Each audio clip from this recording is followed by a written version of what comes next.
महात्मा ज्योतिबा फुले आरक्षणाचे जनक छत्रपती शाहू महाराजांना मानाचा मुजरा करून आजच्या या आपल्या 190 उरण विधानसभा मतदारसंघातील आपले तरुण तडफदार उमेदवार प्रीतम शेठ म्हात्रे यांच्या प्रचारानिमित्त उपस्थित असणारे सर्व व्यासपीठावरील 18 पगड 12 बलुतेदार यांचे प्रतिनिधित्व करणारे सर्व मान्यवरांना तसेच माझ्या समोर बसलेल्या माता भगिनींना बंधूंना विनोद साबळेचा मानाचा मुजरा। माझ्या आधी बऱ्याच वक्त्यांनी आपलं मार्गदर्शन केलेलं आहे, परंतु आज आपण 1-1.5 तास झाले बसलेले आहात, आणखी 1 तास जाईल। परंतु एक लक्षात ठेवा, डॉक्टर बाबासाहेब आंबेडकरांनी ज्यावेळेस घटना लिहिली होती आणि दर 5 वर्षांनी निवडणुका ठेवलेल्या होत्या, त्याचं कारण असं की आपण जे लोकप्रतिनिधी निवडून देतो त्यांच्याबद्दल ते 5 वर्षात काय काम करतात त्याचं अवलोकन करण्यासाठी असतात। त्यामुळे आपल्याला 2-2.5 तास बसावं लागलं तरी हरकत नाही, कारण आपण पुढच्या 5 वर्षाचं आपले लोकप्रतिनिधी निवडणार आहोत। आणि म्हणून आज उलन रोडमध्ये ही सभा होत आहे। आज आपण पाहिलं असेल की जवळजवळ इथे 3-3.5 लाख लोकवस्ती आहे, परंतु त्या सुविधा आहेत का? ज्या वेळेस सिडकोने हे नोड विकसित करायला घेतलं होतं त्यावेळेस पाणी, रस्ता हे जे मूलभूत प्रश्न असतील हे सिडकोने पुरवायला पाहिजे होते, परंतु मी ज्या करंजाडे शहरामध्ये राहतो तिथे सुद्धा आम्हाला अनुभव आहे की पाण्याचा प्रश्न खूप गंभीर आहे। मी तिथे त्याबद्दल बोलणार आहेच, परंतु इथे आलं तर जेव्हा माहिती घेतली तर उल्लेन रोडमध्ये सुद्धा पाण्याचा प्रश्न खूप गहन आहे। मग मला सांगा, पाण्याचा प्रश्न असेल, रस्ते असतील, गटार असतील, मैदान असतील, या सुविधा देण्याचं काम सिडको जर का करत असेल मग त्यांना जाब विचारण्याचं काम कुणाचं आहे? इथल्या सरपंचाचं आहे किंवा लोकप्रतिनिधींचं आहे? आज आम्हाला जेव्हा सांगितलं गेलं की राज्यात सरकार आहे, केंद्रात सरकार आहे, मग राज्यात सरकार असताना, केंद्रात सरकार असताना तुम्ही त्या सिडकोच्या अधिकाऱ्यांना तुम्ही जाब विचारत नाहीत का की आम्ही इथे शहरामध्ये महाराष्ट्राच्या कानाकोपऱ्यातूनच नव्हे तर देशाच्या कानाकोपऱ्यातून जर काही राहायला आलेलो आहोत तर आम्हाला ज्या सुविधा पाहिजे होत्या त्या सुविधा देत नसतील आणि त्याचा जाब विचारण्याचं काम लोकप्रतिनिधींचं आहे। तर आता असणारे लोकप्रतिनिधी त्या संदर्भामध्ये पाठपुरावा करतात का, आपले प्रश्न सोडवतात का, याचा आपण विचार केला पाहिजे। आज प्रीतम शेठच्या बाबतीत बोलायचं झालं, खूप काय बोललं जातंय। कुणीतरी सांगतंय की प्रीतम शेठना असेच मतं खाण्यासाठी उभे केलेले आहेत, कोणीतरी सांगतात की ते बच्चा आहे, असं ऐकायला मिळतोय। परंतु प्रीतम म्हात्रे जर का बच्चा असते आणि प्रीतम म्हात्रेंना जर का तुम्ही असेच उभे केले असते तर प्रीतम जय म्हात्रे यांना घाबरून तुम्ही आणखी 2 प्रीतम म्हात्रे उभे केले नसते। हे का केले? कारण तुम्हाला प्रीतम जय म्हात्रे यांची धास्ती आहे। तुम्ही जे सांगतात ना की आम्ही एवढे हजारो कोटीची कामे केली, आम्ही एवढं केलं तेवढं केलं, मग तुम्ही समोरासमोर लढायला पाहिजे होतात ना। तुम्ही गनिमी कावा का करताय? कारण मी परवाच अजित पवारांचं एक भाषण ऐकलं होतं आणि त्यांनी सांगितलं की आम्ही लोकसभेमध्ये ज्यावेळेस तुतारी ही वापरली गेली होती अपक्ष म्हणून आणि आमचे साताऱ्याचे राजे छत्रपती संभाजीराजे थोडक्यात वाचले होते, म्हणजे हा तुम्ही गनिमी कावा करताय का? तुम्ही समोरासमोर लढायची जर का हिंमत दाखवता पण इथे का नाही समोरासमोर लढत? कारण तुम्ही घाबरलेले आहेत आणि प्रीतम म्हात्रे बच्चा नाहीये, ते सर्वसामान्य कुटुंबातले म्हणजे आमचे जय म्हात्रे साहेब हे उद्योगपती आहेत आणि त्यांच्या नेतृत्वाखाली ते काम करत असताना, पनवेलचे विरोधी पक्षनेते म्हणून अतिशय चांगलं काम करत असताना आज शिक्षण क्षेत्रामध्ये सुद्धा ते काम करते। आज तुम्ही म्हणता प्रीतम म्हात्रेंनी काय केलं, तर प्रीतम म्हात्रेंनी जय म्हात्रे चॅरिटेबल ट्रस्टच्या माध्यमातून माझ्या माहितीनुसार 3 शाळा आपल्या उरण विधानसभा मतदारसंघामध्ये केलेल्या आहेत। मला वाटतंय चौक, वेशवी आणि मोरा इथे जे हायस्कूल सुरू केलेले आहेत, कारण आज आपण पाहिलं असेल तर महाराष्ट्रामध्ये ना देशामध्ये शिक्षण आणि आरोग्य हे 2च क्षेत्र आहेत, त्या क्षेत्रामध्ये आपली पिळवणूक होते। आपल्या सर्वसामान्य कुटुंबातील पालकांना खऱ्या अर्थाने आपलं आयुष्य, आपली आयुष्याची पुंजी ही शिक्षण आणि आरोग्यामध्ये जाते। प्रीतम जय म्हात्रे यांनी काय केलेलं आहे की त्यांच्या इथे जे विद्यार्थी शिकतात त्यांना वार्षिक फक्त 7 ते 8 हजार फी आहे आणि आपण बाकीच्या ठिकाणी पाहिलं असेल तर लाखोची फी घेतात। मग प्रीतम जय म्हात्रे यांच्याकडे जवळ 2 ते 2.5 हजार जे पालक विद्यार्थी आहेत त्यांचं पैसे पैसे वाचवण्याचं काम प्रीतम जय म्हात्रे करतात की नाही, ही खऱ्या अर्थाने लोकसेवा आहे. आज त्यांच्या माध्यमातून पाहिलं असेल शेकडोच्या वतीने आरोग्य शिबिर घेतलेले आहेत. का तर आज आरोग्य क्षेत्रामध्ये तुम्ही जाताना कुठल्याही हॉस्पिटलला जात असताना आपले जे पैसे जे पुंजी आहेत ते तिथंच रिकामी होते. शिक्षण क्षेत्रामध्ये आयुष्य जातं आपल्या पालकांचा आपल्याला शिकवतावेळी. त्यामुळे त्यांनी जो विडा उचललेला आहे प्रीतम म्हात्रेंनी, जो जय म्हात्रेंनी जो विडा उचलला होता सामाजिक क्षेत्राचा, त्याच माध्यमातून ते सुद्धा करत आहेत. आज आपण महाराष्ट्राची परिस्थिती पाहिली असेल तर गेल्या 5 वर्षामध्ये अतिशय बिकट आहे.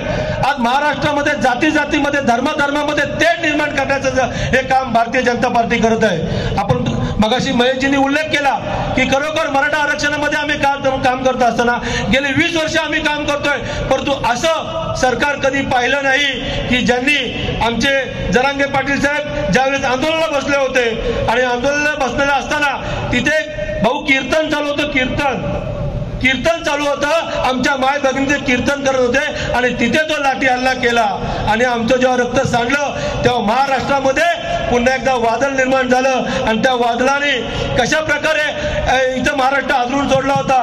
परंतु एकच आम्ही केलं तरी सुद्धा, कारण महाराष्ट्रामध्ये राहत असताना मराठा समाज इथं मोठ्या भावाची भूमिका घेतो आणि त्यामुळे कुठलाही अराजक किंवा विध्वंसक न करता शांततेच्या माध्यमातून जी आंदोलन केली आणि त्या माध्यमातून आम्हाला जे जे मिळालं ते घेतलेलं आहे. परंतु वाशी येथे आम्ही जेव्हा लाखोच्या संख्येने आलो आणि तिथे आम्हाला जेव्हा तो GR काढला होता आणि त्याच्या माध्यमातून फसवणूक झालेली, त्यामुळे महाराष्ट्रातला मराठा समाज यांनी लोकसभेमध्ये ताकद दाखवलेली आहेच, पण विधानसभेमध्ये सुद्धा ताकद दाखवणार आहेत की तुम्ही जर का आम्हाला फसवलं, आज 40 वर्षाचा आमचा लढा आहे, आजपर्यंत तुम्ही आम्हाला फसवलेले आहेत भले, पण आज पुन्हा एकदा मराठा समाज यामुळे ना आघाडीकडे आहे ना युतीकडे. आज आम्ही ज्या विचार केला, आमचे प्रीतम जय म्हात्रे इथे उभे आहेत, त्यावेळेस मला असं वाटलं की हो खऱ्या अर्थाने हे आमचं एक प्रयस्थ नेतृत्व आहे जे आपल्या सर्व उरणवासियांना इथे न्याय देईल आणि त्याच्यामुळे आम्ही मी त्यांच्या सोबत आहे. आजपर्यंत मराठा समाजाने कुणाला पाठिंबा दिलेला नाहीये. कुणीतरी सांगितलं गेलं का इथे पाठिंबा, तो अधिकार आम्हाला कुणाला नाहीये. आम्ही व्यक्तिशः मला असं वाटलं की खरोखर प्रीतम जय म्हात्रे हे या उरणचा विकास करतील, कारण आपण जर का पाहिलं असेल तर उरण विधानसभा ही औद्योगिकदृष्ट्या म्हणजे JNPT पासून जर का खालापूर पर्यंत आपण पाहिलं असेल तर हजारो कारखाने इथे आहेत, परंतु त्याच कोणीने पाहिलं असेल तर लाखो आपले बेरोजगार इथे आहेत, त्यांना कुठल्याही प्रकारच्या नोकऱ्या मिळत नाही. आणि मग त्यासाठी स्थानिक नेतृत्व काय करतोय तर जसं आता सचिनजीने सांगितलं की प्रीतम शेट्टी ज्याप्रमाणे एअरपोर्ट ऑथॉरिटीमध्ये इथे जेव्हा एअरपोर्ट येतोय तर येत असताना काही लोक सांगतात की आमच्या मीटिंग झाल्या, आम्ही हजारो तरुणांना नोकरी देणार आहोत. अरे पण कसे देणार आहात? तिथे जे जॉब उपलब्ध आहेत त्याचं मार्गदर्शन केलं पाहिजे की नको. तर जय म्हात्रे चॅरिटेबल ट्रस्टच्या माध्यमातून तिथे मार्गदर्शन केलेलं आहे आणि त्यांनी मुंबई एअरपोर्टला जर का 40-45 लोकांना नोकऱ्या दिल्या असतील तर निश्चितच आम्हाला विश्वास आहे की हजारो आमच्या स्थानिक नागरिकांना इथे नोकरीचं काम प्रीतम म्हात्रे हे करतील. प्रीतम म्हात्रे हे करतील याचा विश्वास आम्हाला आहे आणि म्हणून आम्ही त्यांच्या पाठीशी आहोत. आज आपण पाहिलं असेल की इथं मी आता बसल्या भाऊ एक लक्षात आलं, इथून ट्रेन जाते, परंतु ट्रेन जात असताना त्याची फ्रिक्वेन्सी किती आहे तर अर्धा तास. आज 3 लाख जर का लोकसंख्या इथं राहत असेल तर इथे जे आलेले आपले बांधव आहेत ते मुंबईला नोकरीसाठी जात असतील तर किमान पनवेल येथे आपण पाहिलं तर जवळ 10 मिनिटांनी जर का तिथून ट्रेन जात असतील तर इथे आपल्याला सुद्धा 10 मिनिटांनी ट्रेन जाण्याचं काम कुणाचं होतं? हे पाठपुरावा कोणी करायला पाहिजे होतं? त्यांची राज्य सरकार केंद्र सरकार त्यांनी करायला पाहिजे होतं ना, पण ते आज करतात का तर नाही. माझ्या उलव्या नोडमधील बंधू भगिनींना माझं आव्हान आहे की आज प्रीतम म्हात्रे हे आपल्या भागातील, आपल्या गावातील, आपल्या शहरातील आहेत, कारण इथले ते स्थानिक कोपर या गावचे आहेत आणि म्हणून उल्हेवासियांची एक जबाबदारी आहे, पूर्ण गव्हाण जिल्हा परिषद वरची जबाबदारी आहे की आपल्या मातीतील आपला माणूस जो आपल्याला 12 महिने 24 तास उपलब्ध होऊ शकतो त्याच्या पाठीशी आपण जर उभे राहिलो तर निश्चितच विजय हा प्रीतम म्हात्रे यांचा होणार आहे. आणि म्हणून उल्ह्या नोडमध्ये किंवा या एरियामध्ये 51-52 हजार जर का वोटिंग असेल तर कमीत कमी 30,000 वोटिंग आपण प्रीतम जय म्हात्रे यांना दिली पाहिजे, तरच आपला विजय होणार आहे. त्यामुळे आपल्या घरातील आपला माणूस आज त्यांच्यासोबत त्यांचे वडील स्वतः इथे हजर आहेत. त्यांनी एकच स्वप्न बघितलेलं आहे की मी आजपर्यंत हजारो कामं केली असतील, लाखो लोकांना कामधंदा दिला असेल, पण आज माझा पुत्र आहे त्याला मी समाजासाठी इथे आमदार करतोय का, तर त्यांना कुठलाही मोठेपण नकोय का, त्यांना कुठली संपत्ती कमवायची गरज नाही. आज ते मोठे उद्योगपती आपल्या भागामध्ये हे सगळ्यांना माहिती आहे. तर एक या जनतेचा सेवक झाला पाहिजे आणि सेवा करण्यासाठी ते आपल्याला देतात. आणि जाता जाता, कारण खूप उशीर झालेला आहे, जाता जाता एवढंच सांगेन की उरणची एक परंपरा, हे उरणवासी आहेत ना, ही उरण मतदारसंघ हा भगवान श्रीकृष्णाचा भक्त आहे आणि त्यांनी एकच आज या 15 वर्षामध्ये एकच त्यांनी भगवान श्रीकृष्णाने सांगितलेलं आहे गीतेमध्ये की परिवर्तन हा संसाराचा नियम आहे. आणि वारंवार आपण पाहिलं असेल की 2009ला एक आमदार होते, त्यानंतर 14ला वेगळे आमदार होते, 19ला वेगळे आमदार होते. आणि आपण जर का पाहिलं असेल तर तिघांच्या मध्ये फाईट आहे. तर प्रीतम शेठ परिवर्तन होत असताना 2024ला आमचे प्रीतम जे म्हात्रे हेच आमदार होणार आहेत ही खात्री व्यक्त करतो.